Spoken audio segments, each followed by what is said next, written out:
Hello everyone, welcome to only IAS. Date है आज की 9 मई 2021 और स्वागत है आपका द संडे एडिटोरियल में, जहां पर हम डिस्कस करते हैं खूब सारा साइंस। अगर आपको इस प्रेजेंटेशन की पीडीएफ चाहिए और साथ ही साथ आपके यूपीएससी एग्जाम से रिलेटेड जो भी और रिक्विजिट मटेरियल्स हैं, अगर आप उन सबको पाना चाहते हो तो आप only IAS nothing else Telegram channel को जरूर से ज्वाइन करें। बढ़ते हैं आज के न्यूज़पेपर की तरफ। आज के इन आर्टिकल्स में से ऐसा कोई भी आर्टिकल नहीं है जो कि हमारे एग्जामिनेशन पॉइंट ऑफ व्यू से इम्पॉर्टेंट हो, इसीलिए हम एक नई अपॉर्चुनिटी लेके आते हैं कि हम कुछ इंपॉर्टेंट डिस्कस करें जो कि हमारे एग्जाम पॉइंट ऑफ व्यू से इंपॉर्टेंट है। लास्ट वीक भी कोई भी डिस्कशन नहीं हुआ था द संडे एडिटोरियल में।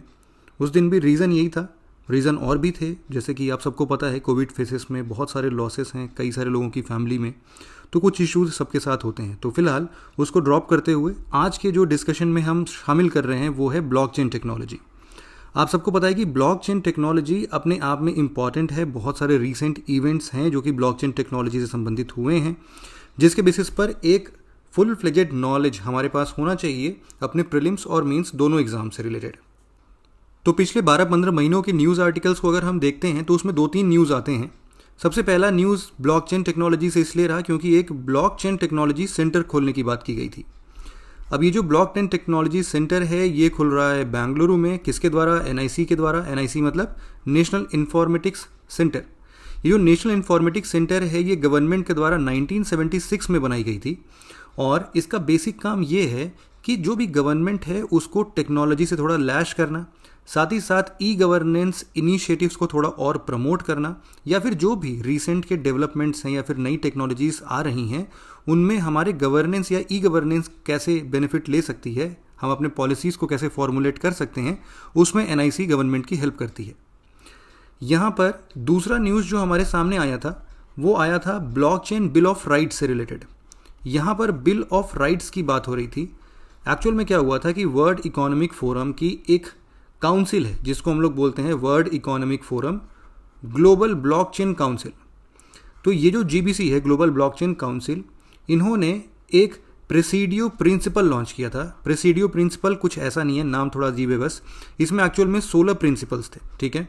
ये प्रिंसिपल्स क्या बताते थे हमें?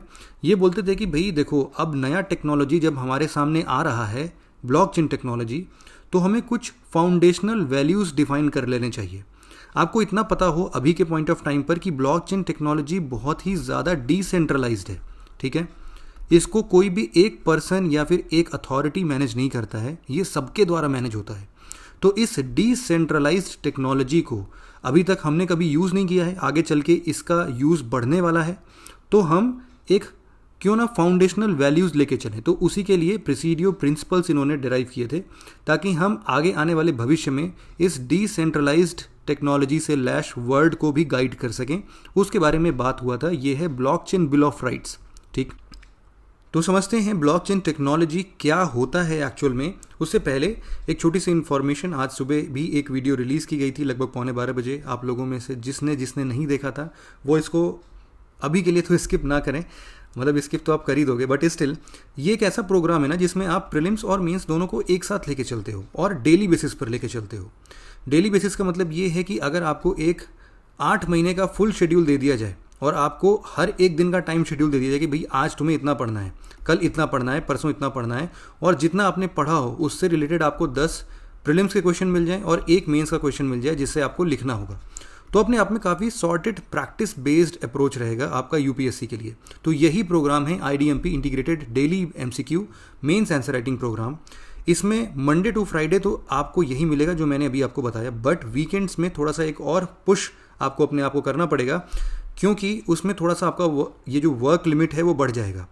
चूँकि वर्किंग प्रोफेशनल सैटरडे संडेज इन सब में फ्री होते हैं, तो उनके लिए भी एक अच्छी अपॉर्चुनिटी रहेगी ये कि वो 100 एमसीक्यूज़ को सॉल्व करेंगे सैटरडे संडे में, और साथ ही साथ 5 मेंस के क्वेश्चन लिखेंगे, ठीक है। और ये 100 एमसीक्यू और 5 मेंस के क्वेश्चन का सिलेबस क्या होगा, जो भी हमने मंडे टू फ्राइडे में पढ़ा है। तो एक बार फुल फ्लेजेड रिवीजन के साथ भी हम उस पर्टिकुलर टॉपिक्स पर और अच्छे से कमांड बिल्ड कर सकेंगे। इसके बाद यही प्रोसेस रिपीट होगी 3 वीक्स तक।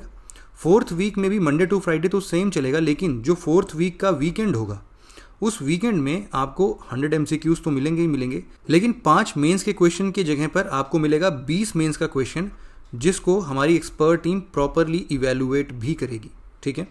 तो प्रॉपर इवैल्यूएशन के साथ ये सेक्शनल फुल लेंथ टेस्ट होंगे आपको, जो कि हर 4th वीकेंड में मिलेंगे। साथ ही साथ आपको एसेज भी मिलेंगे इसी में। टोटल 6 एसेज हैं जिनको हम प्रॉपर इवैल्यूएट करके आपको देंगे, तो ऐसे की भी प्रैक्टिस अच्छी से हो सकती है। लो हैंगिंग फ्रूट के जैसा होता है, ऐसे लोग यूजुअली मेहनत नहीं करते हैं लेकिन बहुत अच्छे मार्क्स फेच करता है।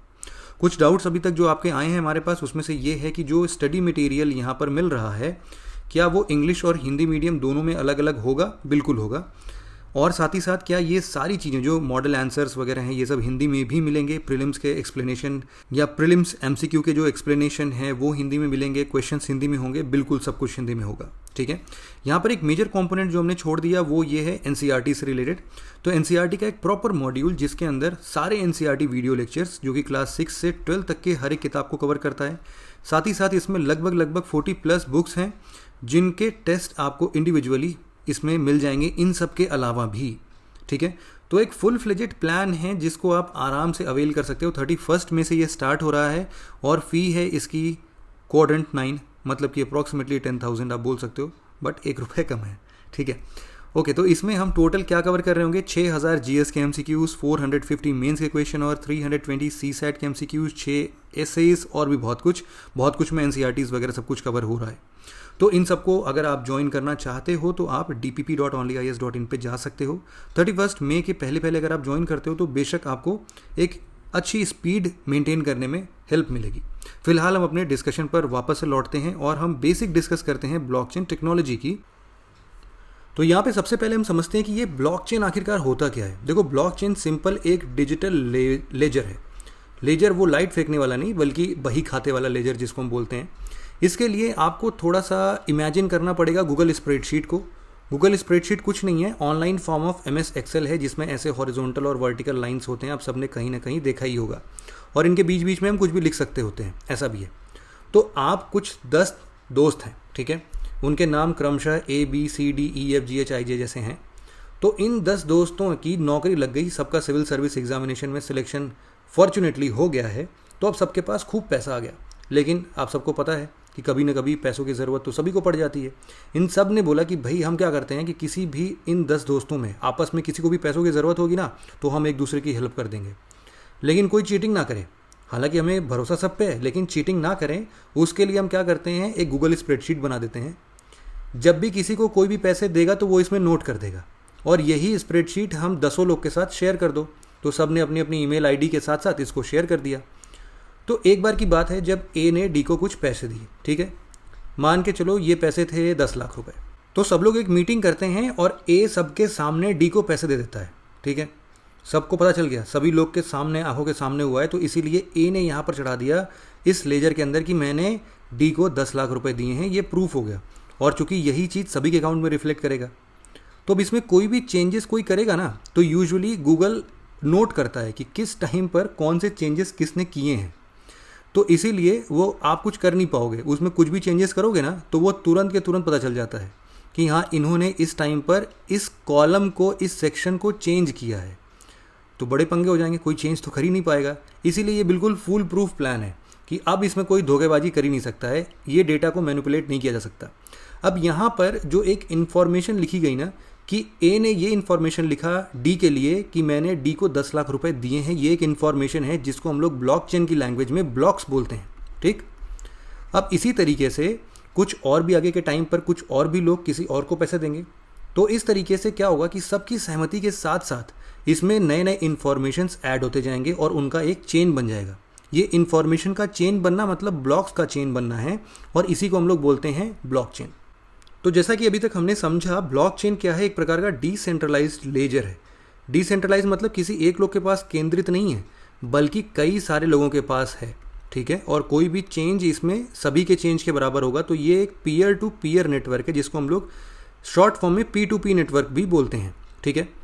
अब इसमें जो भी पार्टिसिपेंट्स हैं वो किसी भी ट्रांजैक्शन या इन्फॉर्मेशन को जब भी स्टोर करते हैं तो बाकी सब लोगों की सहमति होती है, और उसके बाद एक पूरा का पूरा इन्फॉर्मेशन इसमें स्टोर हो जाता है और उस पर पुष्टि भी हो जाती है। तो सिंपली जैसे हम स्टेप बाय स्टेप अगर चलें तो इसमें किसी ने एक ट्रांजैक्शंस की रिक्वेस्ट की, ये रिक्वेस्ट जो है वो सभी के पास जाएगा, जितने भी इसमें P2P से कनेक्टेड जितने भी यूज़र्स हैं सबके पास जाएगा। सब लोग इसको वेरीफाई करेंगे कि हाँ भाई ये ट्रांजेक्शन हो गया है, ये हो गया है, ये भी सभी ने वेरीफाई कर दिया कि ये हो गया। एक बार वैलिडेशन मिल गया तो इसमें पुराने ब्लॉक्स में जो पुराने इन्फॉर्मेशन स्टोर थे उसमें एक नया ब्लॉक बनता है। ये नया इन्फॉर्मेशन इसमें जाके ऐड हो जाता है और जैसे ही ये इन्फॉर्मेशन इसमें ऐड होता है ट्रांजैक्शन कंप्लीट है। और इस तरीके से ब्लॉकचेन टेक्नोलॉजी का यूज़ करते हुए हमने किसी भी ट्रांजैक्शन को अंजाम दिया। यहाँ पर जब हम लोग ब्लॉक्स की बात कर रहे हैं तो जाहिर सी बात है कुछ ब्लॉक्स की बात होंगी, लाइक 1 2 3 कुछ ब्लॉक्स हैं। इन सभी ब्लॉक्स में 3 चीज़ों की बात होती है। 3 चीज़ कौन कौन से होते हैं? एक होता है इसके अंदर डेटा, एक होता है हैश और एक होता है प्रीवियस हैश। अब देखो यहाँ पर क्या होता है, डेटा का मतलब क्या है कि हम जो इन्फॉर्मेशन इसके अंदर डाल रहे हैं, मान लो अगर ट्रांजैक्शन वाला इन्फॉर्मेशन है तो इसके अंदर ये इन्फॉर्मेशन हो सकती है कि सेंडर कौन है, रिसीवर कौन है और कितने अमाउंट का ये ट्रांजैक्शन हुआ। तो ये हो गया इसका डेटा इस ब्लॉक में स्टोर। इसके एक यूनिक आइडेंटिटी मिलती है जिसको हम लोग हैश का नाम देते हैं।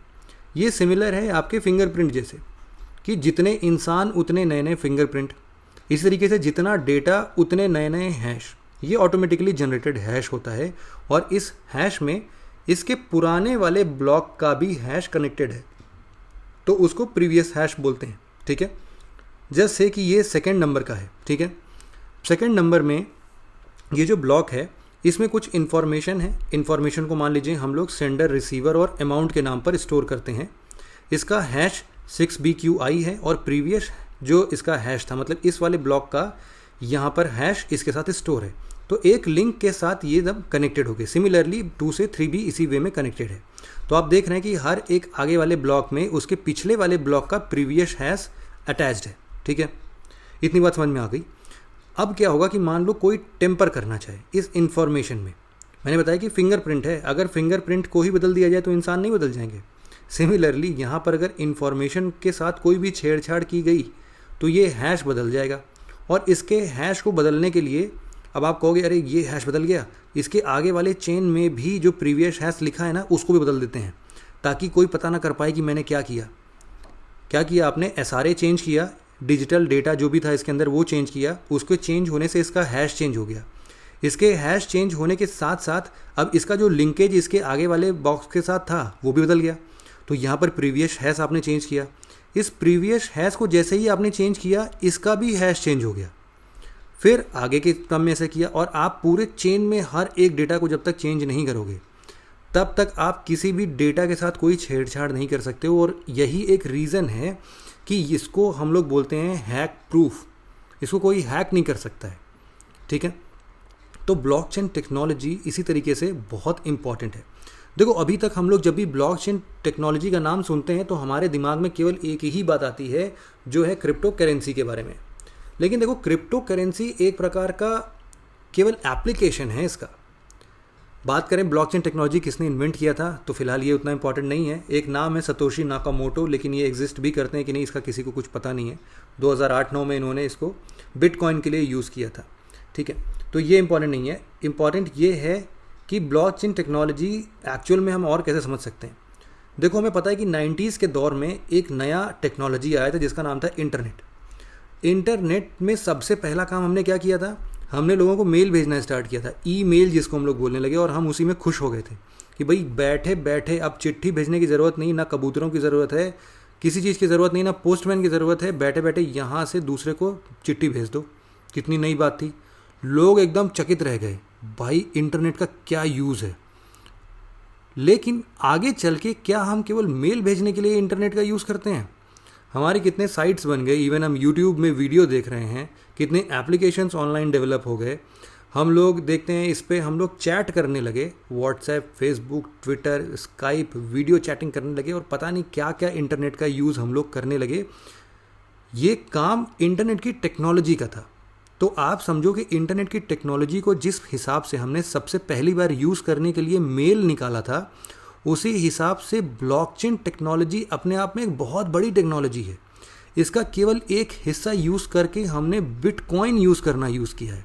तो जिस हिसाब से इंटरनेट का यूज़ करके हमने अलग अलग वेबसाइट्स बना दिए हैं, अलग अलग चैटिंग साइट्स बना दिए हैं, चैटिंग रूम बना दिया है, वीडियो कॉलिंग की फैसिलिटी दे दी है, बहुत सारी चीज़ें डिराइव कर दी हैं, उसी हिसाब से ब्लॉकचेन टेक्नोलॉजी का भी यूज़ कई जगह हो सकता है। ठीक है, अथाह एप्लीकेशन है।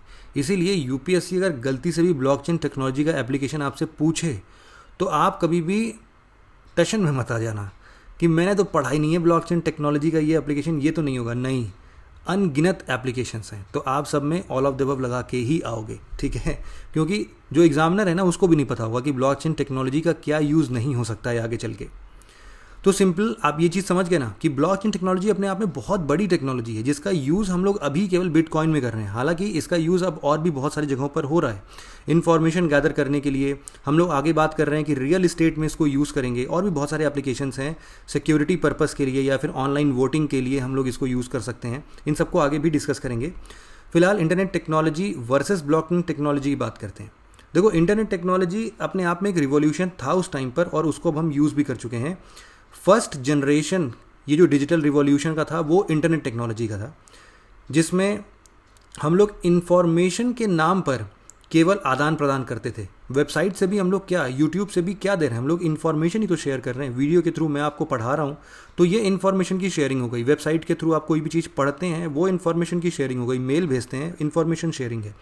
लेकिन ब्लॉकचेन टेक्नोलॉजी इन्फॉर्मेशन की शेयरिंग ही नहीं, बल्कि वो वैल्यू की शेयरिंग बताता है। अब ये वैल्यू कुछ भी हो सकता है, ये पैसे हो सकते हैं, ठीक है। मतलब कि ये हमारे बिजनेस वर्ल्ड को बिल्कुल चेंज करने के कगार पर आ गया है। अब दोनों में एक बहुत अच्छा एग्जांपल के साथ समझते हैं, जिससे कि ये टॉपिक हमेशा के लिए क्लियर हो जाए। आप यूजुअली, पता नहीं आप में से कितने लोग क्रिकेट लाइव मैच देखने गए हैं, बट स्टिल मान लो अभी जो लॉकडाउन चल रहा था और मैच हो रहे थे, उसमें जो प्लेयर्स इसको खेल रहे हैं उन सबके अलावा केवल एक अंपायर होगा जो कि सब कुछ देखेगा, ठीक।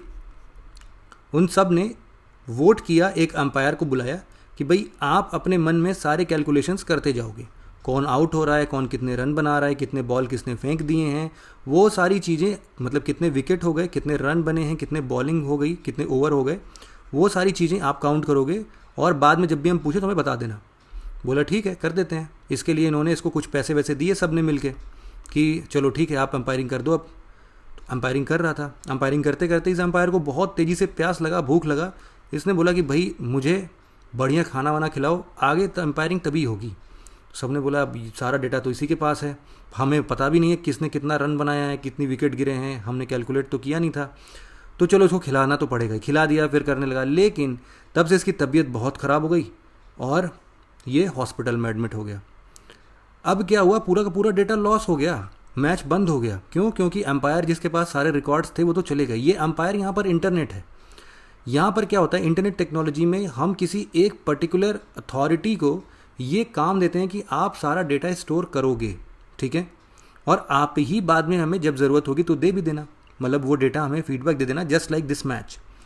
लेकिन क्या हो कि अगर हम लोग यहाँ पर ये क्रिकेट खेलने वाले जितने भी लोग हैं, ये सब लोग आपस में ही अपने अपने मन में कैलकुलेट करना स्टार्ट कर दें और हर बॉल के बाद या हर ओवर के बाद एक कंसेंसस डेवलप कर दें कि हाँ भाई मैंने इतना इतना इतना काउंट किया, सबके हिसाब से सब कोई सही है, सब कोई उस पर मुहर लगा दे कि हाँ भाई सब सही है और मैच आगे बढ़ जाए। तो ये टेक्नोलॉजी जो होगी वो होगी ब्लॉकचेन टेक्नोलॉजी। अब किसी अंपायर की ज़रूरत है नहीं। क्या कोई एक इंसान चला जाएगा तो हमारा डेटा सारा का सारा लॉस हो जाएगा? नहीं, क्योंकि बाकी लोग के पास भी तो डेटा है।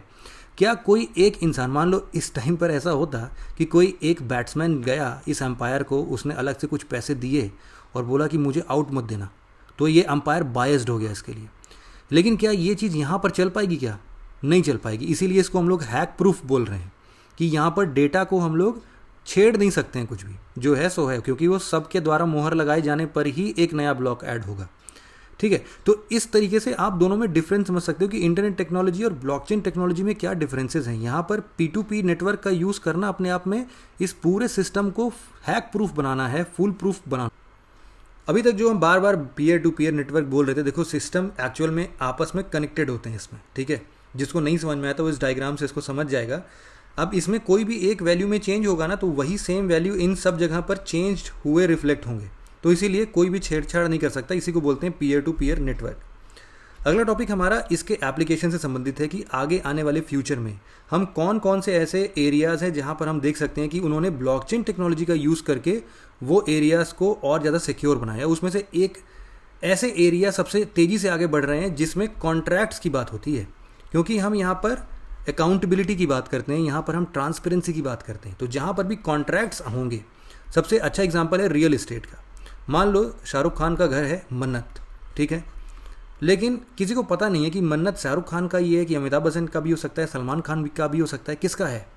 तो अभी क्या हुआ, जैसे ही शाहरुख खान ने मन्नत बनाया, खरीदा, एक ब्लॉकचेन टेक्नोलॉजी के हिसाब से एक इन्फॉर्मेशन ऐड कर दी गई उसमें कि ये जो घर मन्नत है ये शाहरुख खान का ही है, ठीक है, सबने मुहर भी लगा दी। तो अब भविष्य में कोई ये क्वेश्चन पूछने वाला नहीं आएगा, कभी आमिर खान आके ये नहीं बोल सकता कि ये उसका घर है, क्योंकि ये तो सब ने एग्री किया हुआ है कि ये शाहरुख खान का ही घर है।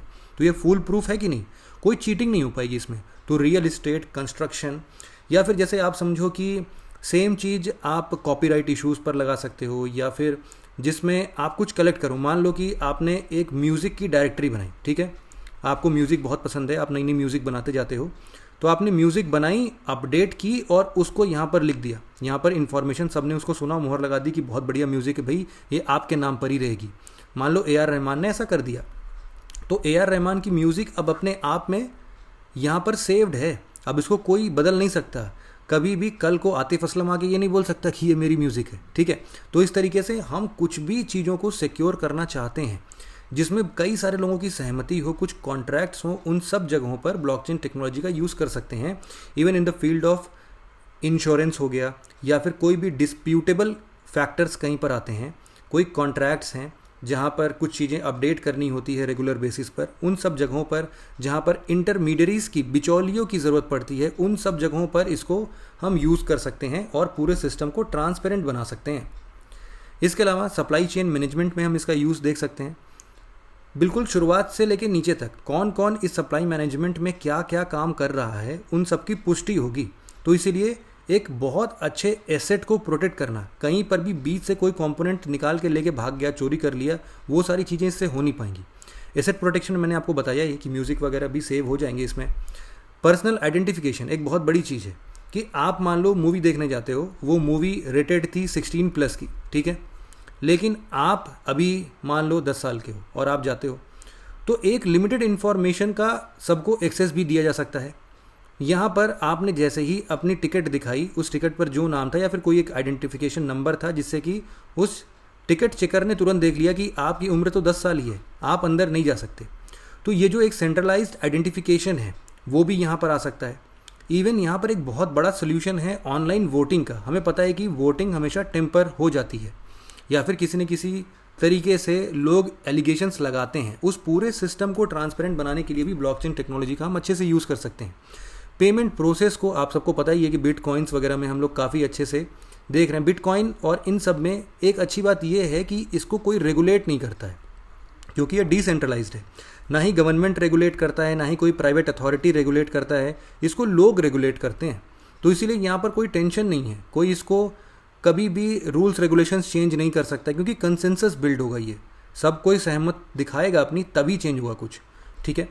इसके अलावा एक एप्लीकेशन क्राउड फंडिंग के नाम पर भी आ सकती है कि जो भी अभी ट्रेडिशनल मीन्स हैं क्राउड फंडिंग की, उसमें बहुत चीटिंग होती है, कौन कितना पैसा दे रहा है कुछ पता नहीं चलता है। यहाँ पर ओपन होगा, जिसने जितना पैसा क्राउड फंडिंग के तौर पर जिसको दिया है वो सबको विजिबल होगा।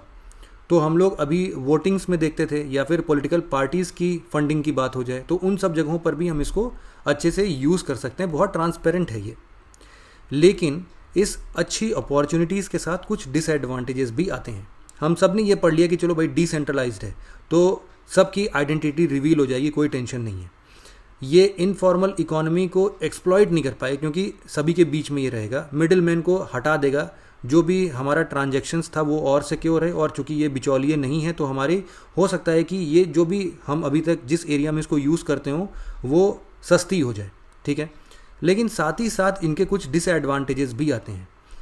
हमें जिस हिसाब से फ्रीडम मिल रहा है, नॉन रेगुलेशन मिल रहा है, उसी के साथ साथ हम लोग इंटरमीडियरीज को रिमूव कर रहे हैं, ट्रांजैक्शन स्पीड को इंक्रीज़ कर रहे हैं। लेकिन इसके साथ साथ आता है पावर रिक्वायरमेंट। देखो क्या होता है कि ब्लॉकचेन टेक्नोलॉजी को यूज़ करने के लिए हमें बहुत अच्छे अमाउंट में कंप्यूटिंग पावर की ज़रूरत है। कंप्यूटिंग पावर मिलेगी आपको इलेक्ट्रिसिटी से, और इलेक्ट्रिसिटी हमें पता ही है कि आज के इस क्लाइमेटिक चेंजिंग कंडीशन में तो इलेक्ट्रिसिटी बहुत ज़्यादा प्रोड्यूस करना और उसको इन सब वेज में खर्च करना वो उतना इंपॉर्टेंट नहीं है। फिलहाल मुझे ये बहुत अच्छा लगा नहीं रीज़न। दूसरे चैलेंज की बात करते हैं, ट्रांजैक्शन स्पीड की बात आती है। हमने हमेशा देखा है कि लोग मोहर लगाएंगे उस पर, सहमति देंगे, कंसेंसस बिल्ड करेंगे, तभी वो इन्फॉर्मेशन स्टोर होगा। तो मे बी टाइम लग जाए उस चीज़ को फुलफिल होने में, तो एक ये लिमिटेशन है। और भी चीज़ ऐसे हैं कि देखो, ज़रूरी नहीं है कि हर बार अगर नॉन रेगुलेटेड चीज़ें हों या फिर कंसेंसस बिल्ड हो तो वो सही ही होते हैं। बहुत बार पब्लिक इतनी ज़्यादा अवेयर नहीं होती कि उनको क्या डिसीजन लेना चाहिए, तो उस पर एक्सपर्ट्स की ज़रूरत पड़ती है। तो मे भी यहाँ पर वो जो एक्सपर्ट्स डिसीजन लेते हैं किसी के बिहाफ पर, वो सारी चीज़ें यहाँ नहीं चलेंगी। यहाँ पर हमेशा ये बात होती है कि चलो हम लोग पब्लिक डोमेन में हर चीज़ करते हैं, तो मान लो बिटकॉइन हमें भी यूज़ कर रहे हैं, लेकिन क्या हो अगर बिटकॉइन को किसी ने आगे फ्यूचर में प्राइवेट की के तौर पर एक्सेस किया और फिर सभी से सारी चीज़ें ले ली, तो जितना पैसा जितने लोगों ने बिटकॉइन पर लगाया होगा वो तो अचानक से खो गया ना, क्योंकि कोई फिजिकल फॉर्म ही नहीं है उस चीज़ का। तो इस तरीके से फंड लॉस का बहुत बड़ा संभावना बनता है। यहाँ पर आपको एक चीज़ और पता होना चाहिए कि ब्लॉकचेन टेक्नोलॉजी से रिलेटेड जो भी हम लोग बिटकॉइंस की बात कर रहे हैं या फिर जिसको हम लोग क्रिप्टो करेंसी बोलते हैं, क्रिप्टो करेंसी फ़िलहाल इंडिया में लीगल नहीं है। ठीक है, 2017-18 में एक कमेटी बनाई गई थी, दिनेश शर्मा कमेटी, जिन्होंने इसको बोला था कि भाई लीगल नहीं कर सकते। साथ ही साथ सुभाष चंद्र गर्ग कमेटी भी बनाई गई थी, तो उसको भी आप देख सकते हो कभी भी आंसर में, इन दो कमेटीज़ को कोट कर सकते हो आप। साथ ही साथ आप इसको भी कोट कर सकते हो कि 2018 में भी आरबीआई का रेगुलेशन आया था कि जो भी बैंक्स हैं या फिर कोई भी फाइनेंशियल सर्विस प्रोवाइडर्स हैं, उनको क्रिप्टो करेंसी के किसी भी रिलेशन में पड़ना नहीं है। लेकिन यहाँ पर आपको एक बात का ख्याल ये रखना है कि इससे ब्लॉकचेन टेक्नोलॉजी पर कोई इफेक्ट नहीं पड़ रहा है। उसका एक एप्लीकेशन है केवल क्रिप्टो करेंसी, जो कि अभी तक इंडिया में लीगल नहीं है। इसीलिए तो हम बैंगलोर में वो नए सेंटर की बात कर रहे हैं खोलने की, बाकी लोग को सिखाएगा भी वो, मतलब उसमें इनोवेशन लेके आना है कि इस टेक्नोलॉजी को इंडिया में कैसे यूज़ कर सकते हैं, ई गवर्नेंस में हम कैसे लगा सकते हैं। तो ब्लॉकचेन टेक्नोलॉजी में कोई टेंशन नहीं है। जो इसका बिटकॉइन यूज़ करने वाला चीज़ है या फिर क्रिप्टो करेंसी बेसिकली जो यूज़ करते हैं, केवल उसको लीगल नहीं बताया गया अपने देश में। ठीक है, तो बस आज के इस लेक्चर में इतना ही था। आशा करता हूँ कि ब्लॉकचेन टेक्नोलॉजी फिलहाल आपके मन में अब बिल्कुल क्लियर हो गया होगा और अब कोई डाउट आपके मन में नहीं बचा होगा। आगे की क्लास में कभी हम लोग क्रिप्टो करेंसीज़ के बारे में भी पढ़ लेंगे और इससे रिलेटेड जो भी टेक्नोलॉजी होती है, जैसे माइनिंग होता है, इन सब के बारे में भी हम पढ़ेंगे। तो आज के इस पूरे लेक्चर में बस इतनी ही इन्फॉर्मेशन थी। Thank you very much for listening it very patiently friends. Have a nice day.